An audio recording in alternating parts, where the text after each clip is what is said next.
Have you ever met someone and thought, how are they that age? Maybe they are 60, but they look 45. Maybe they are 80, but they still walk fast, stand tall, carry groceries, climb stairs, and move like someone much younger. And it makes you wonder, what are they doing differently? Because sometimes it is not surgery, it is not makeup, it is not a camera filter, and it is not just good genes either. Something deeper is going on inside the body. Their skin may look younger, their energy may last longer, their joints may move better, their mind may feel sharper, but the real difference starts much smaller than what we can see in the mirror. It starts in the cells.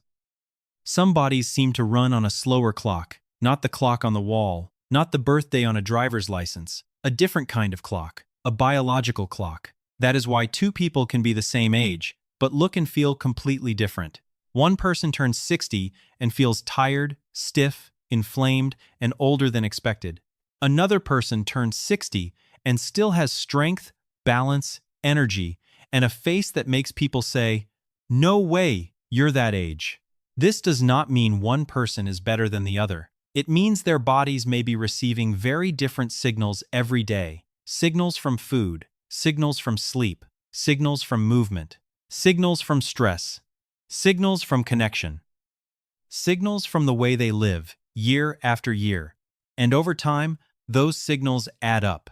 In this video, we are going to look at why some people seem to age more slowly than everyone around them.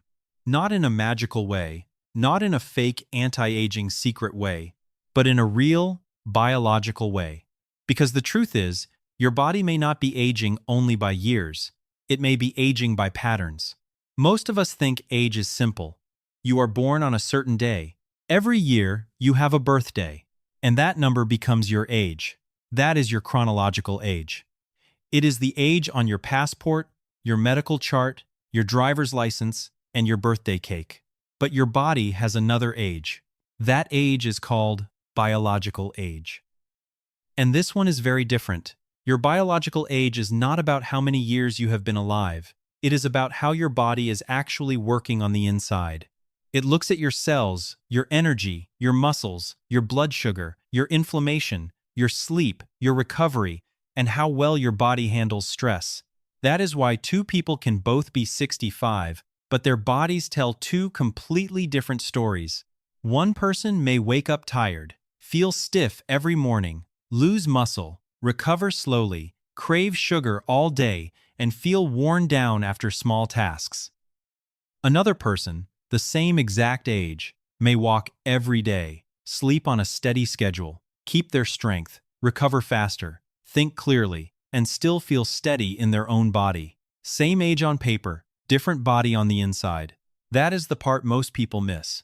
Aging is not just one thing happening to you. It is not one single clock ticking down in the background. It is many small systems changing at the same time.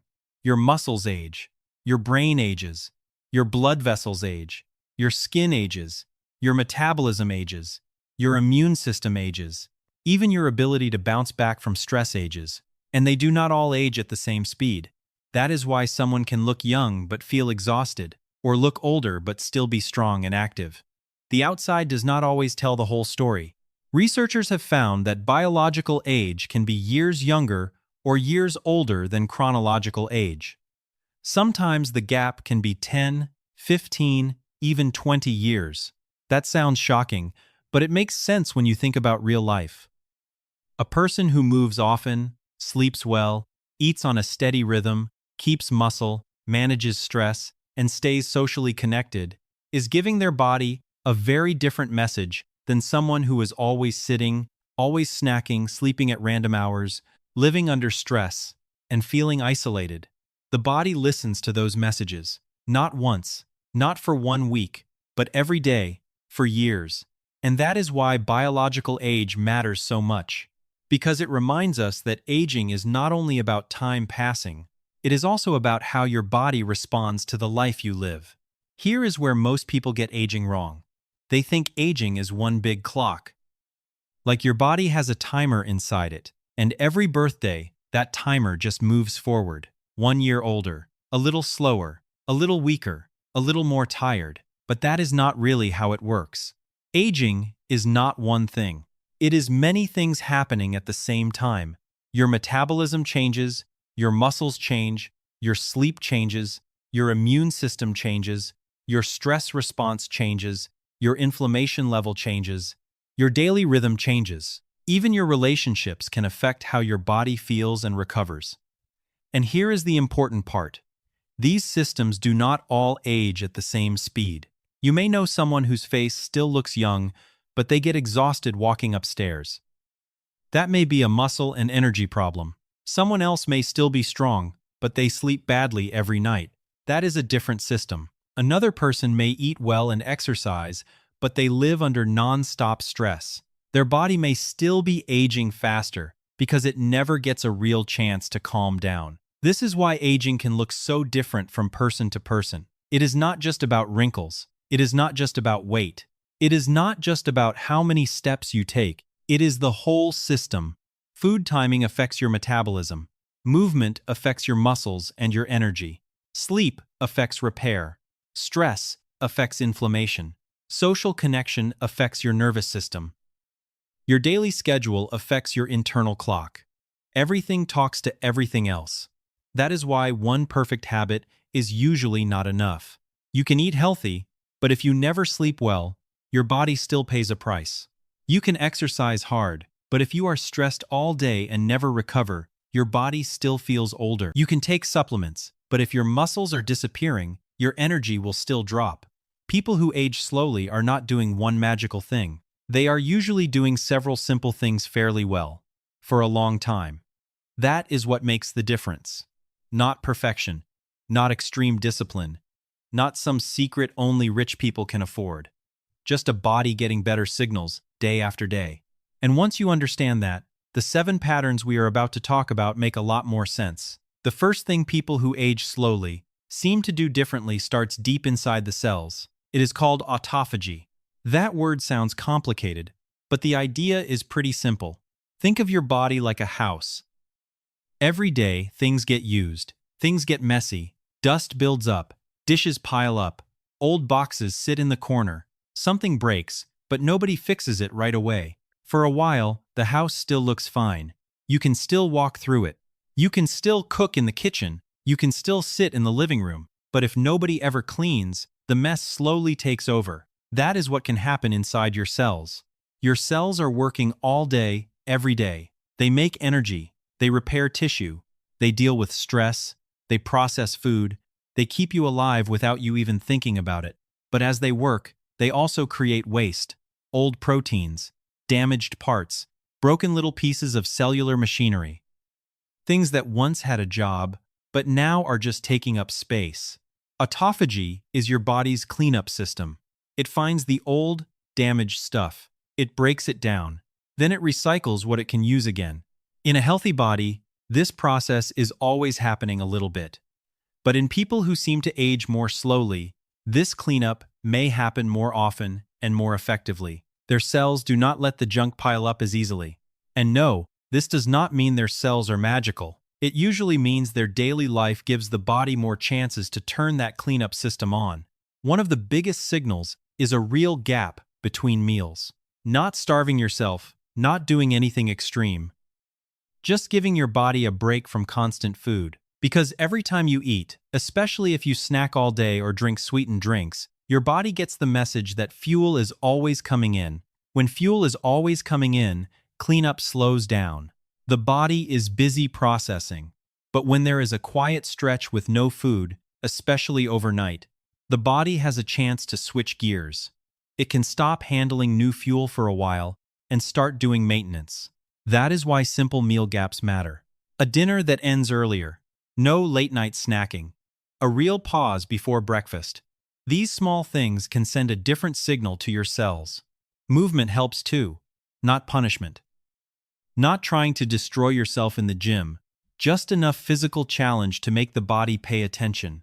A brisk walk, a hill, some stairs, carrying groceries, a workout that makes your muscles work. That kind of mild stress tells your cells, we need to stay ready. And part of staying ready is cleaning out what no longer works. Sleep is another big one. Deep, steady sleep is when your body gets serious about repair. If sleep is broken, random, or too short, your cleanup crew does not get the same clear window to work. And then there is stress. A little stress can be useful, the kind that comes and goes. Exercise, cold air, a busy but manageable day, a challenge you recover from. But chronic stress is different.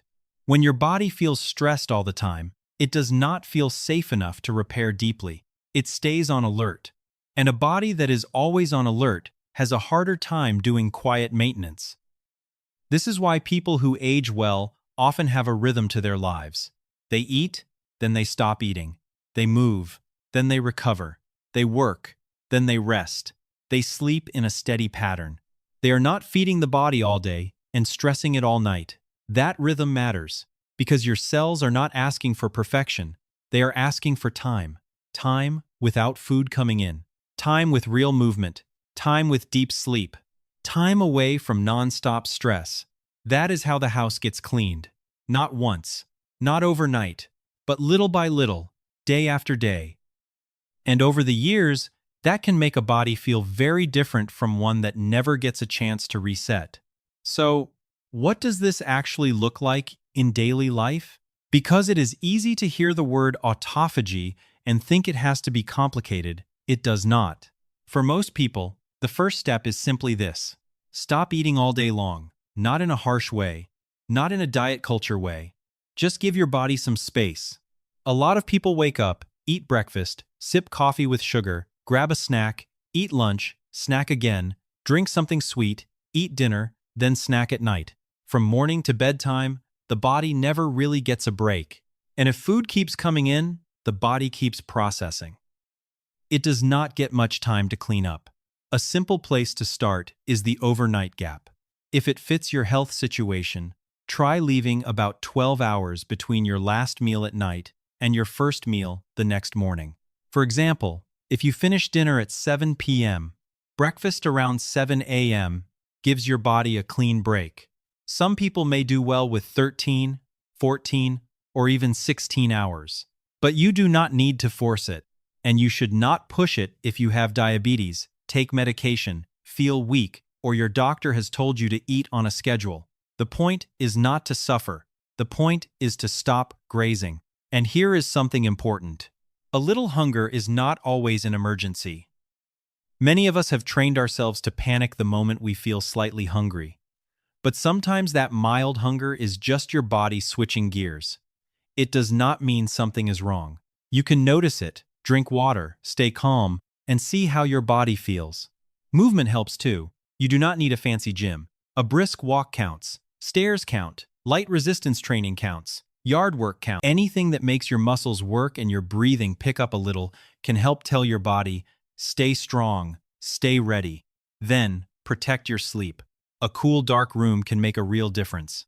Many people sleep better when the room is slightly cool, not hot and stuffy. Better sleep gives the body a better chance to repair. So the daily version is simple. Eat meals, then take real breaks. Move your body most days. Do not snack out of boredom every hour. Let mild hunger pass without fear. Sleep in a cool, dark room when you can. That is not extreme. That is just giving your body a rhythm again. And sometimes, that rhythm is exactly what your cells have been waiting for. The second thing people who age slowly often do is surprisingly simple. They move at a pace most people ignore. Not super hard, not too easy, somewhere in the middle. This is the kind of movement where your breathing changes, but you are not gasping. Your heart is working, but you are not fighting for your life. You can still talk, but you would rather keep the sentence short. That is the sweet spot. Some researchers call it Zone 2, but you do not need to make it complicated. Think of a brisk walk where you feel warm after 10 minutes. A bike ride where your legs keep moving at a steady rhythm. Gardening for an hour or two, not just standing around, walking uphill, taking stairs instead of the elevator, swimming at a steady pace, doing physical work that keeps you moving without burning you out. That is the kind of movement many people used to get naturally. Now, a lot of us either sit all day or try to make up for it with one hard workout. But the body also needs this middle zone. It is not flashy. It does not look impressive online, but inside the body, it can do a lot. Here is why it matters. Inside your cells are tiny energy makers called mitochondria. You can think of them like little engines. They help turn food and oxygen into usable energy. When your mitochondria work well, you usually feel it. Your energy is steadier. You do not crash as hard. Your body handles blood sugar better.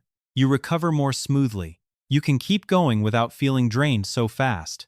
But mitochondria need a reason to stay strong. And moderate, steady movement gives them that reason. When you move at this pace for long enough, your body learns to use energy more efficiently. It gets better at burning fuel, especially fat, during steady effort. Over time, the body may even build more mitochondria and make the ones you have work better. That is a big deal for aging, because when energy production gets weaker, life feels harder. Stairs feel harder. Long walks feel harder. Simple errands feel tiring. Recovery takes longer. It is not always because someone is lazy. Sometimes, the body's energy system has simply not been trained in years. Zone 2 movement helps rebuild that system. And the best part is, it does not have to crush you. A hard workout may leave you sore for days, but a steady walk, a bike ride, or a long session of yard work can often leave you feeling better, not worse. That is why people who age well often move this way without making a big deal out of it. They walk places. They stay on their feet. They use stairs. They work in the yard. They take longer walks with a friend. They keep motion built into the day. It may not look like a workout, but the body knows. The cells feel the demand. The mitochondria get the message. The energy system stays awake. And over months and years, that steady movement starts to show up everywhere. In how fast you recover. In how stable your energy feels. In how easily you move through the day. In how young your body feels when life asks you to keep going. That is why this pace matters. Not because it is extreme, but because it is repeatable. And when it comes to aging, well, repeatable usually beats extreme. So how do you actually do this? Keep it simple. 2 or 3 times a week, set aside time for steady movement. Not 10 rushed minutes. Not a quick walk from the car to the store. Real time. About 45 minutes is a good place to start. If your body handles it well, you can slowly work up towards 60, 75, or even 90 minutes. But the key is the pace. You should be breathing more than usual, but not gasping. You should feel like your body is working, but you are still in control. A simple test is this. Can you talk while doing it? If you can sing, you are probably going too easy. If you cannot speak a short sentence, you are probably going too hard. If you can talk, but you need to pause a little between sentences, you are probably close. That is the zone. A brisk walk counts. A steady bike ride counts. Walking on a slight hill counts. Swimming at a comfortable pace counts. Gardening, raking leaves, or doing yard work for a long stretch can count too. You do not need fancy equipment. You just need enough time at the right effort. And this is where many people miss it. They think exercise only counts if it burns, hurts, or leaves them exhausted. So they skip this kind of training because it feels too normal. It does not feel dramatic. You may not be dripping sweat. You may not feel sore the next day. You may not feel like you destroyed yourself. But that is exactly why it works. You can recover from it. You can do it again. You can build it into your week without needing 3 days to feel human again.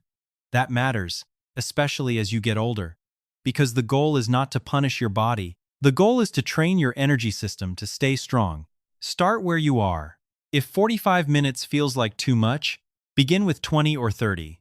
Then, build slowly. The body likes steady signals. It does not need you to prove anything on day 1. What matters is showing up again and again. Same pace. Enough time, a few times a week. That simple habit can quietly change the way your body feels. Eating on a better rhythm does not mean you need to become strict or obsessive. You do not need to weigh every bite. You do not need to follow a perfect diet. You do not need to eat the same meal forever. The goal is much simpler. Give your body a schedule it can trust. For many people, that starts with eating at roughly the same times most days. Not exact to the minute, just close enough that your body knows what to expect. Breakfast around the same window, lunch around the same window, dinner around the same window. That kind of rhythm helps your body settle down. It knows when food is coming. It knows when digestion should turn on. It knows when repair time is getting close. Another helpful habit is eating more of your food earlier in the day. That does not mean you have to eat a giant breakfast. But for many people, the body handles food better during daylight hours, when you are moving, working, and using energy. So lunch can be your bigger meal. Dinner can be moderate, not tiny, not miserable, just not the heaviest meal of the day at 9 p.m. A heavy late dinner can make sleep harder. It can leave you feeling hot, restless, or uncomfortable. And instead of letting the body shift into repair mode, it has to keep working on digestion. A simple rule is to leave a gap before bed. 2 hours is good. 3 hours is even better if your schedule allows it. That means no big meal right before lying down. And it also means being careful with the little snacks that sneak in after dinner. A few crackers, a bowl of cereal, a sweet drink, a handful of cookies. A late night, just one bite that turns into more. These things may seem small, but they keep telling the body, food is still coming. And when food keeps coming, the body has a harder time winding down. So the practical version is this. Eat at steady times. Put more food earlier in the day. Keep dinner reasonable. Stop eating a couple hours before bed. Do not turn the evening into a second snack window. This is not about being perfect. Some nights will be different. Life happens. Family dinners happen. Travel happens. Holidays happen. That is fine. The goal is not control. The goal is rhythm. And when your body gets that rhythm most days, it can do what it does best: digest, repair, sleep, and wake up with more steady energy. One of the biggest signs of aging well is something most people do not think about enough: muscle. Not six-pack muscle, not bodybuilder muscle, not the kind of muscle you see in fitness ads. Just real, useful muscle. The kind that helps you stand up from a chair without using your hands. Carry groceries from the car. Walk upstairs without stopping halfway. Keep your balance when you trip a little. Recover better when life knocks you down. That kind of muscle matters more than people realize. Because muscle is not just something that helps you move. Muscle is a metabolic organ. That means it plays a real role in how your whole body works. It helps manage blood sugar. It stores nutrients. It helps your body handle stress. It supports your bones. It even sends signals to other parts of the body that can affect inflammation and recovery. So when you lose muscle, you are not just losing shape. You are losing capacity. You are losing some of the body's ability to handle life.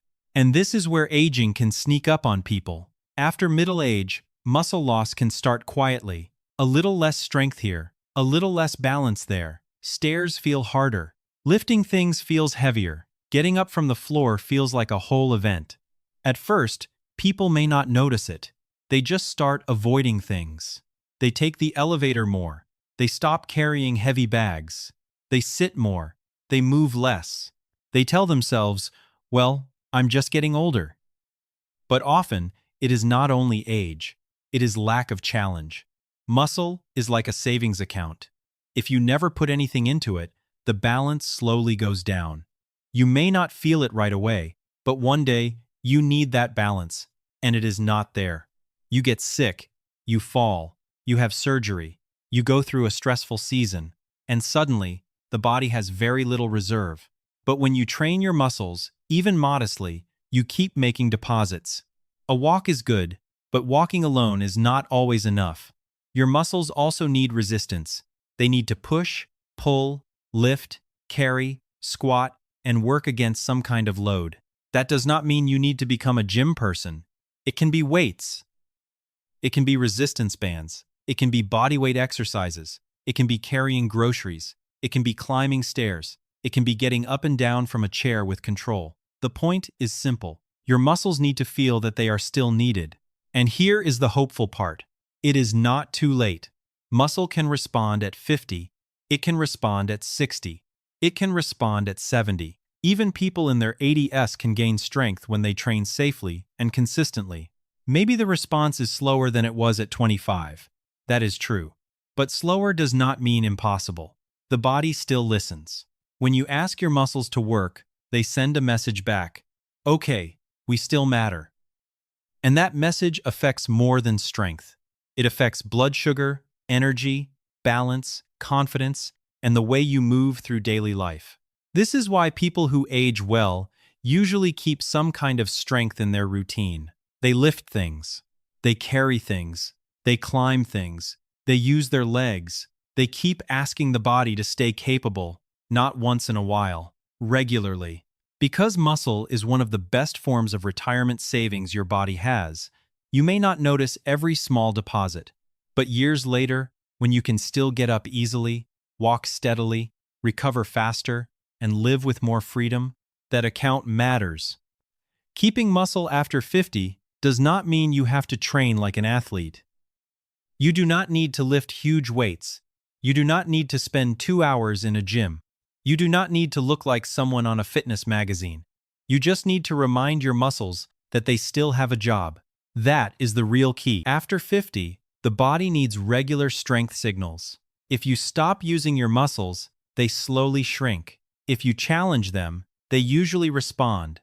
So start with the basic movements you use in real life. Sit down and stand back up. That is a squat pattern. Pick something up from the floor. That is a hinge pattern. Push a door open, push yourself up from a chair, or do a wall push-up. That is pushing. Pull a resistance band, pull a drawer, or row something toward you. That is pulling. Carry groceries, laundry baskets, or a bag in each hand. That is carrying. Climb stairs when you can. That trains your legs, balance, and breathing at the same time. So, these movements matter because they are not just exercises. They are life skills. If you can stand up easily, carry your own things, climb stairs, and keep your balance, you keep more independence. That is the real goal. A good starting point is 2 or 3 strength sessions a week. They do not have to be long. Even 20 to 30 minutes can help if you do them with focus. The last few repetitions should feel challenging, but not dangerous. You should feel like your muscles had to work, not pain, not strain, just real effort. You can use light dumbbells, resistance bands, machines, or your own body weight. Choose what feels safe and realistic for your body. And go slow. Control the movement. Do not rush through it. A slow chair squat done well can be more useful than a fast, sloppy exercise. The point is consistency. A little challenge, repeated week after week, tells your body, we still need this strength, and your body listens. Maybe not overnight, maybe not dramatically at first, but over time, you may notice stairs feel easier, your balance feels better, groceries feel lighter. Getting up from a chair takes less effort. That is muscle coming back into your life. And after 50, that is not just fitness, that is freedom. Most people think better sleep means one thing, more hours. And yes, getting enough sleep matters. Nobody feels good running on 4 or 5 hours every night.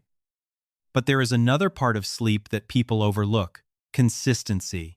Your body does not just care how long you sleep, it also cares when you sleep. If you go to bed at 10:30 one night, 1 a.m., the next night, midnight after that, then sleep in late on the weekend, your body has to keep guessing. It is like changing time zones without getting on a plane. That is why some researchers call it social jet lag. You may live in the same house, in the same city, with the same job, but inside, your body feels like the schedule keeps shifting, and that can wear you down. You might sleep 8 hours and still wake up tired. You might sleep late on Saturday and still feel foggy. You might need more coffee just to feel normal, because sleep is not only about time in bed. Sleep is a rhythm. Your body has a built-in clock. It helps decide when your temperature drops, when repair should happen, when hormones should rise, when digestion should slow down, and when your brain should clear out and reset. But that clock works best when it can trust your schedule. When bedtime and wake time change too much, the body gets mixed signals. One night, it thinks repair starts at 10:30. The next night, you are still scrolling at 1. One morning, you wake up at 6:30. On the weekend, you sleep until 10. The body tries to adjust, but it never fully settles. That is why people who age well often have a more steady sleep pattern. Not perfect, not robotic, but steady enough that the body knows what is coming. They usually go to bed within a similar window most nights. They wake up around the same time. Weekends do not completely wreck the rhythm. They do not treat sleep like something they can randomly borrow and repay, because sleep does not work exactly like a bank account. You can catch up a little after a rough night, sure, but if your schedule is chaotic week after week, one long sleep-in does not erase all the confusion. The body needs a regular repair window. Think about it like a cleaning crew. If the crew shows up every night at the same time, they know what to do. The lights go down. The building clears out. They get to work. But if the building stays open late at random times, and people keep walking in, and nobody knows when the shift starts, the cleaning never runs smoothly. That is what irregular sleep can do to the body. Repair gets messy. Hormones get messy. Blood sugar can feel less stable. Stress feels harder to handle. Energy becomes unpredictable. So the goal is not to become perfect. The goal is to give your body a schedule it can believe in. Pick a bedtime you can actually keep most nights. Pick a wake time that does not swing wildly. Try not to let weekends push everything too far off track. Even a 30 to 60-minute window can help. And, if your life is busy, start small. Move bedtime 15 minutes earlier. Stop scrolling a little sooner. Dim the lights at night. Get morning light when you wake up. These are simple things, but they tell your body, this is the rhythm now. And when your sleep rhythm gets steadier, your body gets a better chance to do what it has been trying to do all along. Repair, reset, and wake up feeling like it actually recovered. If you want better sleep, start with the schedule, not a perfect schedule. A realistic one. Try to go to bed around the same time most nights, and try to wake up around the same time most mornings. That one habit may sound boring, but it gives your body something it really needs. Predictability. Your body likes knowing when the day starts and when the night begins. When that rhythm is steady, sleep usually gets deeper. Energy feels more stable, and the body has a better chance to repair. The next step is light. At night, bring the lights down. You do not have to sit in total darkness at 7 p.m., but try to stop blasting your eyes with bright screens and bright overhead lights right before bed. Dim the room. Lower the phone brightness. Step away from the screen earlier if you can. Your brain reads light as a signal. Bright light says, stay awake. Dim light says, start winding down. Food matters too. A heavy meal right before bed can keep your body busy when it should be slowing down. Alcohol can do the same thing. It may make you feel sleepy at first, but it often breaks up sleep later in the night. So if possible, leave a gap before bed. No big late meal, no late night drinking, no snack routine that keeps digestion running while you are trying to rest. Then, in the morning, do the opposite. Get light into your eyes early. Step outside for a few minutes. Sit near a bright window. Walk to the mailbox. Drink coffee on the porch. It does not have to be dramatic. Morning light tells your body, the day has started. And that signal helps set the clock for the whole day, including the next night of sleep. One more thing people overlook is room temperature. Many people sleep better in a cooler room, not freezing. Just cool enough that your body can drop into sleep more easily. A hot, stuffy room can make you restless. You toss, you wake up. You never feel like you fully settled, so keep it simple. Same bedtime window, same wake-up window. Dimmer lights at night. No heavy food or alcohol close to bed. Morning light early. A cool room. None of this is fancy, but done consistently, it teaches your body when to wake, when to slow down, and when to repair. Here is something people often misunderstand about stress. People who age well are not living stress-free lives. They still have bills. They still have family problems. They still get bad news. They still deal with traffic, work, health worries, and all the normal pressure life brings. The difference is not that they never get stressed. The difference is that their body comes back down faster. That is a big deal.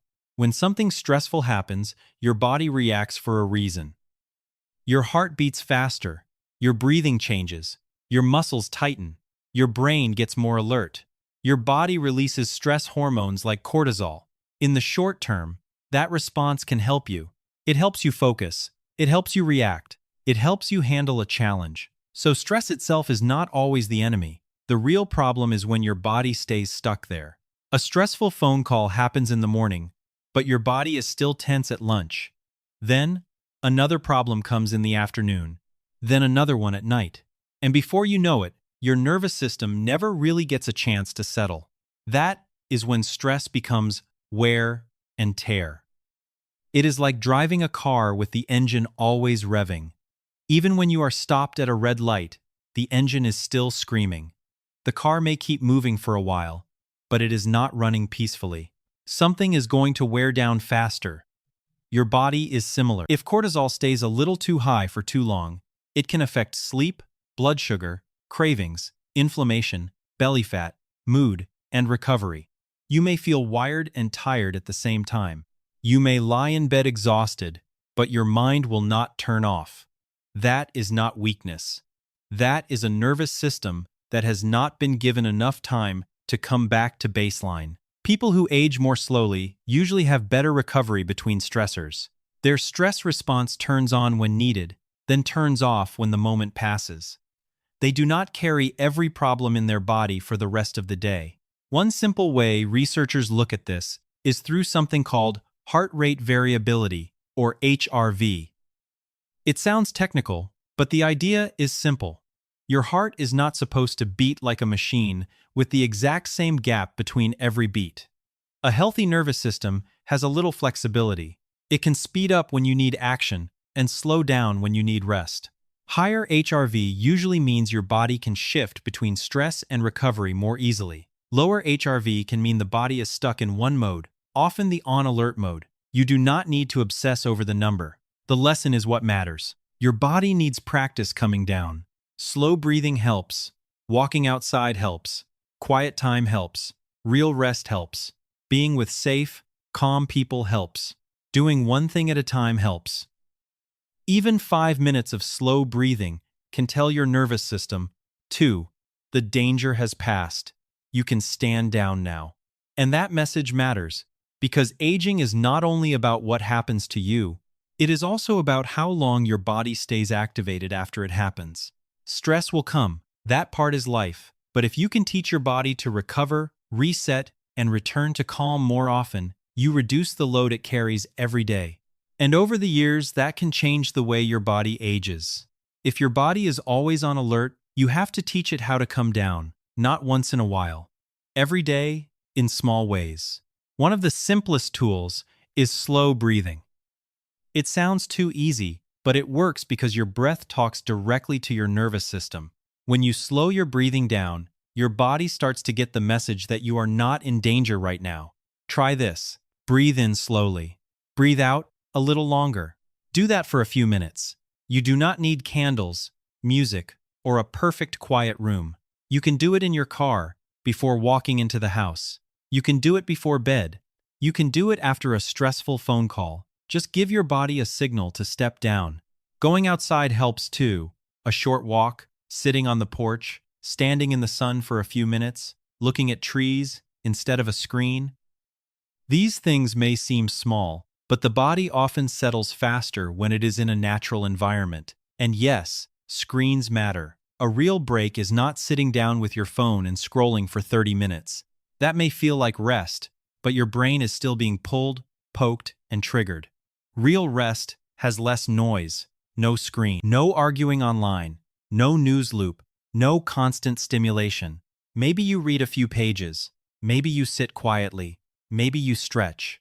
Maybe you cook slowly, water plants, walk the dog, or listen to calm music. A quiet hobby can be medicine for a tired nervous system. The goal is not to make life boring. The goal is to stop living like everything is urgent. Some people are addicted to drama without realizing it, always reacting, always rushing, always taking on other people's stress, always checking one more thing. That kind of life keeps the body tense. So create small spaces between pressures. Do not jump from one stressful thing straight into another if you can help it. Take 2 minutes. Step outside. Breathe. Drink water. Let your shoulders drop. Your nervous system learns through repetition. Every time you pause, breathe, walk, rest, and stop feeding the drama, you teach your body something important. You teach it that calm is safe, and the more often your body returns to calm, the less stress it has to carry over the years. The last one may surprise people. Because when we talk about aging, most people think about food, exercise, sleep, and maybe stress. But social connection matters too. Not in a soft, feel-good way. In a real body way. Loneliness can change how the body functions.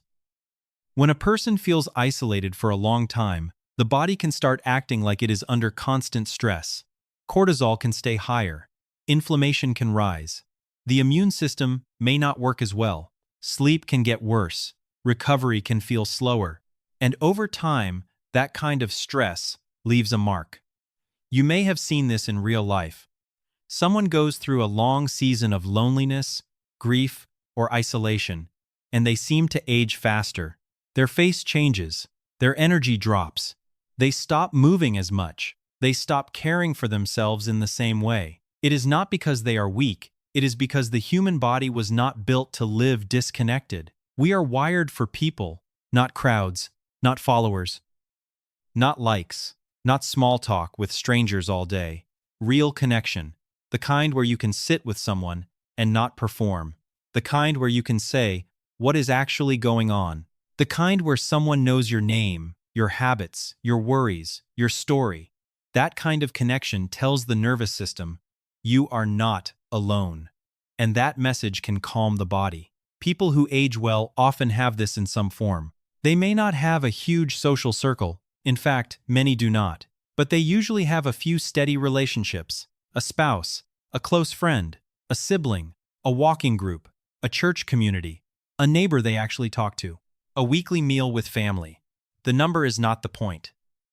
Depth is the point. One close friend you see every week can be more powerful than 50 people you barely know. A real conversation over coffee can do more for the body than hours of scrolling through social media. Because being around people is not the same as being connected. You can be in a crowded room and still feel alone. You can have hundreds of contacts in your phone and still feel like nobody really sees you. The body knows the difference. A shallow relationship may fill time, but a deep relationship helps the body settle. It reduces the feeling of threat. It gives the mind somewhere safe to land. And that can affect inflammation, stress hormones, immune function, and even how well you recover from hard seasons. This is why shared meals matter so much. Sitting down with people you care about, eating slowly, talking, laughing a little, letting the phone stay away for a while. That is not just a nice moment. For the body, it is a signal of safety. Modern life has made this harder. Families live far apart. People move more often. Work is busy. Everyone is tired. And many people replace real contact with screen contact. But the body still wants the old thing. Face-to-face time. A familiar voice. A hand on the shoulder. A person who notices when you are not yourself. That is why connection is part of aging well. Not because it makes life perfect, but because it helps the body stop carrying everything alone. And sometimes, one honest relationship can be more healing than a dozen healthy habits done in isolation. Now, let's step back for a second. Because these 7 things are not separate tricks. They work together. That is the part that really matters. A gap between meals gives your cells time to clean up. Your body is not always busy processing food, so it can shift into repair mode. Steady movement trains your mitochondria. Those little energy engines inside your cells get stronger, cleaner, and better at helping you get through the day without crashing. Keeping muscle gives your body more metabolic strength. Muscle helps with blood sugar, balance, recovery, and the kind of physical freedom people do not appreciate until they start losing it. A steady eating rhythm helps your internal clocks stay aligned. Your body knows when food is coming, when digestion should happen, and when it is time to slow down. Consistent sleep gives your body a real repair window. Not a random one, not whenever life allows it. A rhythm your body can actually trust. Better stress recovery keeps your nervous system from staying stuck on high alert. Stress still happens, but your body learns how to come back down instead of carrying every problem all day. And real social connection helps lower the feeling of threat inside the body. It tells your nervous system, you are not alone. that can affect stress, inflammation, sleep, and even how well you recover. So when you look at all 7 together, you start to see the bigger picture. This is not about chasing youth. It is about giving the body the conditions it needs to keep working well. Food with breaks, movement with purpose, muscle with challenge, sleep with rhythm, stress with recovery, relationships with depth, a daily life that does not keep the body confused all the time. That is what adds up. One habit may help, but one habit alone usually does not change everything. You can eat well, but if you never sleep, your body still struggles. You can exercise hard, but if you live in nonstop stress, recovery breaks down. You can take every supplement on the shelf, but if you are lonely, inactive, and sleeping at random hours, your body still feels the load. The people who age well usually do not have one perfect secret. They have a stack of small advantages. Nothing dramatic, nothing flashy, nothing that looks impressive in one day, but repeated for years. These habits compound. That is the word to remember, compound. A little better sleep helps your energy. More energy helps you move. More movement helps your mood and metabolism. Better mood helps you handle stress. Lower stress helps your sleep. Better sleep helps your cells repair. The system starts feeding itself in the right direction. And the opposite can happen too. Poor sleep leads to cravings. Cravings lead to late-night eating. Late eating hurts sleep. Low energy leads to less movement. Less movement weakens muscle. Weak muscle makes daily life harder. Stress rises. The body feels older. That is why aging well is not about one big decision. It is about the direction your daily patterns are pushing you. Every day, your body is listening, not to what you say you want, to what you repeatedly do. And over time, those repeated signals become the body you live in. So here is the honest takeaway. You do not have to do all 7 things perfectly. Nobody does. Life gets busy. Sleep gets thrown off. Stress shows up. Family needs you. Work gets heavy. Some days you eat late. Some weeks you move less than you wanted. That does not mean you failed. Aging well is not about being perfect. It is about moving your body in the right direction more often than not. And the best way to start is simple. Pick 1 or 2 habits first. Do not try to change your whole life in 1 week. That usually does not last. Maybe you start with a real break between dinner and breakfast. Maybe you start with 2 brisk walks a week. Maybe you start going to bed at a more steady time. Maybe you add simple strength training twice a week. Maybe you stop snacking after dinner. Maybe you call one person you care about and make that connection real again. Start where your life actually is. Small changes count when you repeat them. That is the part people forget. 1 good night of sleep will not change your biological age. 1 walk will not rebuild everything. 1 healthy meal will not erase years of stress. But a pattern can. A pattern repeated for weeks becomes easier. A pattern repeated for months starts changing how you feel. A pattern repeated for years can change how your body ages. And remember this, if you have a chronic illness, take medication, have diabetes, heart disease, kidney problems, an eating disorder history, or any serious health condition, do not make big changes without talking to your doctor first. Especially with fasting, exercise, sleep changes, or alcohol changes, your body has its own situation. It deserves careful guidance. But for many generally healthy adults, the message is hopeful. You are not stuck with every part of how you feel right now. Your body still listens. It listens to food timing. It listens to movement. It listens to sleep. It listens to stress recovery. It listens to strength. It listens to connection. So here is my question for you. Out of these 7 habits, which one are you already doing well? And which one feels the most out of balance right now? Write the number in the comments. Be honest. You may be surprised how many people are struggling with the same one. And if this video helped you see aging in a different way, subscribe to Hidden Organ Secrets. We will keep breaking down the hidden signals your body is sending and the simple habits that can help you protect your health as the years go by. Thanks for watching, and I will see you in the next video.